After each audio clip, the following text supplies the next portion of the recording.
Hindi po ako kandidato, nandito po ako bilang isang nanay na sumusuporta sa aking anak na si Brian, kasama ng mga ibang nominado para sa party list na FPJ Panday Bayanihan. Tumatak na po sa isip ng ating mga kababayan ang alaala ni FPJ na tumutulong sa mga pinaka nangangailangan. Kaya sa pagkakataon na ito, noon pa man, artista si FPJ, pribadong mamamayan ay tumutulong nung siya'y namayapa. Sinikap ng aming pamilya na ipagpatuloy ang kanyang pagtulong sa ating mga kababayan. Ako ay nagpapasalamat at napagkatiwalaan na magtrabaho sa Senado at isinulong ang mga batas na naniniwala kong nakakatulong. At alam naman natin si FPJ mabait, matapang pero hindi mayabang, at higit sa lahat ay tumutulong.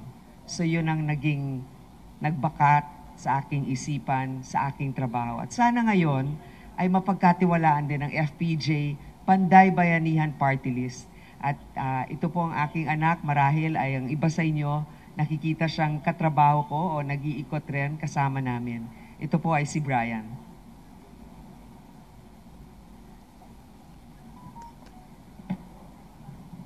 Maraming salamat po at magandang umaga po sa ating lahat. Ako po si Brian po, ang anak ni Senator Grace po, apo ni FPJ at first nominee ng FPJ Panday Bayanihan Party List. Matagal na ako nagsilbi bilang isang public servant. Nagsimula po ako bilang legislative officer, naging political officer, at naging chief of staff ng aking ina na si Senator Grace po. 10 taon po ako nagtrabaho sa gobyerno para makatulong sa aking ina at para sa mas magandang kinabukasan para sa ating bayan. Nag-aral ako ng sustainability, ng national security, at public administration. Nakapagkonsulta po ako sa iba't ibang representante ng iba't ibang sektor tulad ng youth, farmers, fisherfolk, urban poor, frontliners, transport, at informal sector. Mula 2013 hanggang ngayon, tuloy-tuloy ang tulong na binibigay namin. Ngunit ngayon ay patapos na po ang termino ng aking ina. Importante na ituloy namin ang kanyang legislative agenda at ang pangarap ni FPJ para sa bayan. Nagbuo kami ng plataforma at sa mga sumusunod na buwan, tuloy-tuloy ang pagkonsulta namin sa mga experts para maging mas inklusibo at effective ang aming legislative agenda. Dati po ito foundation, ngunit hindi pwede puro pamimigay lamang. Mga 45,000 Filipinos ang tinulungan ng FPJ Panday Bayanihan, ngunit mahigit 115 million ang kailangan ng tulong namin. Kailangan ng tamang plataforma, tamang batas, at mas malawak na makinarya upang makatulong tayo sa mas nakakarami. Kaya naghingi ako ng tulong sa mga kaibigan natin sa Pangasinan, sa Batangas, sa Mindoro, at sa buong Pilipinas. Naghihingi po ako ng suporta sa mga kaibigan natin, sa mga kababayan natin, at kung buo pa rin ang tiwala niyo sa amin, at kung natuwa naman kayo sa serbisyo ng aking ina at ng aming pamilya, sana suportahan ninyo po ang FPJ Panday Bayanihan. May bagong pag-asa at bagong umaga parating. Maraming salamat po sa inyong lahat. Yung FPJ, syempre, pangalan ng aking lolo si FPJ. Pero ang FPJ dito sa partido namin stands for Food, Progress at Justice. Yung unang legislative agenda namin ay syempre yung mga naging legislative agenda ng aking ina.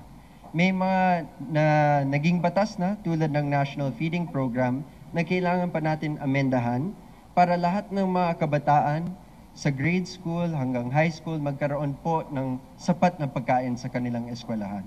Una yan. Tapos, yung trabaho namin sa transport sector, hindi pa tapos. Siyempre, ongoing pa rin ang jeepney modernization At isa yan sa mga sektor na tinutulungan ng FPJ Panday Bayanihan, yung transportation, at iba pa. Tulad ng mga Magna Carta para sa mga frontliners natin. Kasi sila yung unang first responders natin pag may disaster, may crisis, sila yung naging katrabaho namin pag nasa field po kami at tumutulong sa mga tao na nangangailangan ng tulong.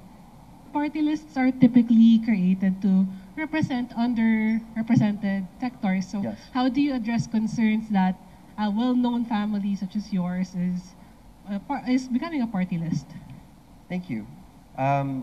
Kaya kami, kung titignan mo yung mga balita na lumabas bago po yung filing namin, nagkonsulta naman po kami sa iba't ibang sektor po. At nagbuo naman kami ng tamang plataforma para i-address natin to. Siyempre, kung party list nationwide po yung reach namin. At hindi naman sikreto, ang mga fans po ni FPJ ay nakakalat po sa buong bansa. Kaya gusto namin ng mas malawak na reach, kaya nag-party list kami. Ngayon, yung sectors na tutulungan namin ay urban poor, informal sectors, transportation, youth, farmers, fisherfolk, and frontliners. Opo, marami po yan, pero sa totoo lang, marami naman talagang sektor. Kahit pa paano, itong mga sektor na to, naging katrabaho naman namin over the past 10 years. So nagkasama kami sa field or dun sa halls ng Senado. How would you respond to criticisms about nepotism, and how has your experience working in the legislative sector made you ready to become a lawmaker yourself?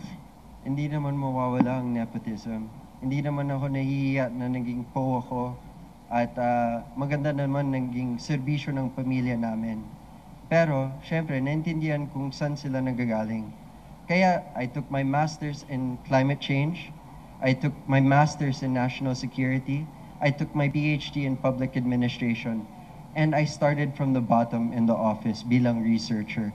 Lahat ng naging legislative agenda ng aking ina dumaan sa desk ko. Kaya, sa tingin ko naman, handa po ako magsilbi para sa bayan.